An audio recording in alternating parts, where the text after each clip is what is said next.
Hey, Bucket Pond family, did you know that this little plant right here changed the entire world at one point in the distant past? This is Azolla or mosquito fern, and today we're going to build an aquarium to grow it in the fish room. I'm using a $4 acrylic sphere that I got from Goodwill. It's always fun to find something like that.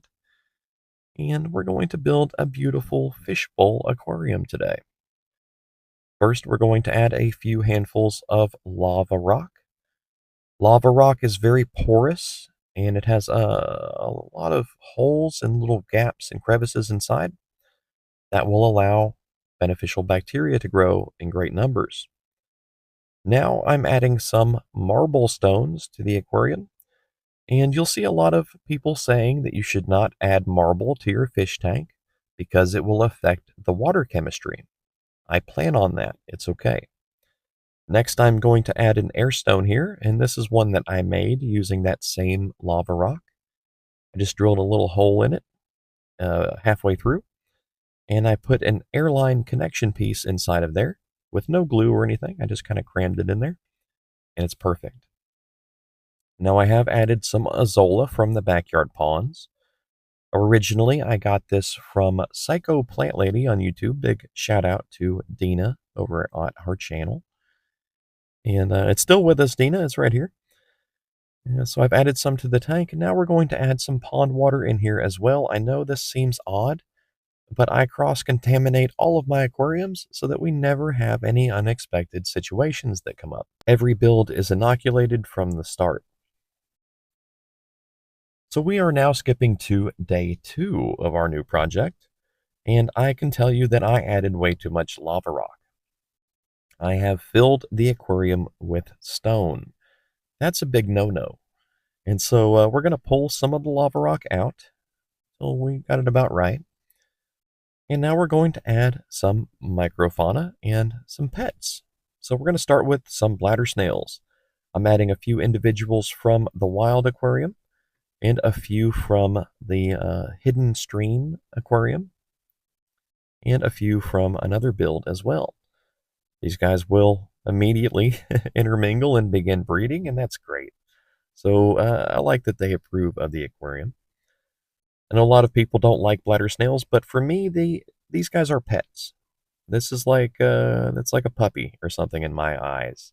So I'm very happy to see them already making themselves at home in here. We should see some eggs and things very soon.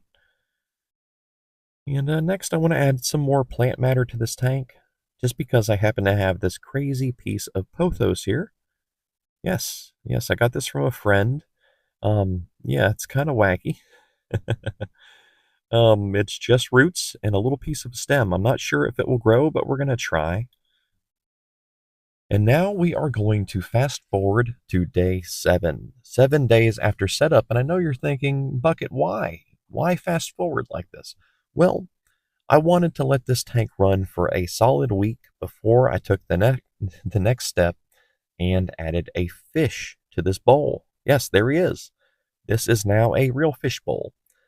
And that is a single Endler Guppy hybrid from my Guppy population. And he has some unfortunately sad circumstances. He has a form of scoliosis caused by inbreeding. That's not his fault, that's my fault, because I've been unable to add any new guppies to the population in a long time. We'll talk more about that in a minute, but first I want to show you my new pipette. This thing is awesome. It's completely clear so that when I inject microfauna into the aquariums, you'll be able to really see what's going on inside. Here I am adding a small amount of my smaller ostracods here. The peaceful ones, the friendly ostracods in my aquariums, I'm going to add a small amount of them into this tank. And that's for our little guppy to chase and hunt and enjoy. They'll also be beneficial for the build, and I just like having them because they are friendly. My other ostracods become aggressive, and they would eventually kill and eat our little fish friend, believe it or not. But yes, this little fish, he is a single male Endler Guppy hybrid. And I've been raising them for like, 7 years now, something like that. And yeah, I love them to death. I love them.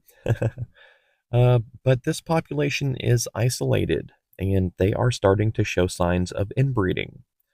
This little guy has a form of scoliosis caused by that action, and it affects his ability to swim and just kind of tires him out. He has to work a lot harder, and generally his life isn't perfect. Now, people online, they told me that I should cull him from the population and that I should end his suffering.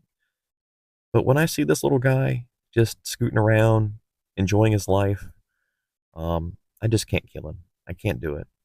I've been there every day for them since he was born, since he took his first little bite of fish flakes. I was there, and I cannot kill him. I know some people will complain about the size of this aquarium, but he's a tiny fish. He's not even 1 inch long, and he's got plenty of room. Now, I wasn't joking about what I said in relation to the Azolla. This stuff did cover the oceans, or mostly, partially, at some point in the very distant past, and it caused a climate shift on the planet. It captured a bunch of carbon, and then it sequestered that carbon in the seafloor. So yes, Azolla is very important to history of this planet. The history of life on Earth has been influenced by this little plant right here. I think that's really cool.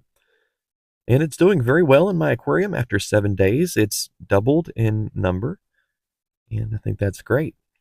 Now, for the setup here, I am using some odds and ends from various different things. We have pieces of an undergravel filter, some tubing from a hang-on back filter, and a light that I purchased from Walmart. I have two of them now. But yeah, I'm pretty happy with the tank, you guys. I know I'll get some hatred for having a fish in a nano aquarium like this, but I did not have much of a choice. I had to remove him from the guppy population, or else all of his offspring could show that same unfortunate condition. At the same time, I could not bring myself to end his life, so I had to build a new tank just for him. I hope that you understand. Thank you to all friends of the channel, Wheelbite, Dina, Clay, Tony, everybody. Thank you so much, Fusion, Solar, all of you. And thank you for everyone watching right now. We'll see this tank again in the future with an update. We'll see our little fishy friend and all the pets inside again soon.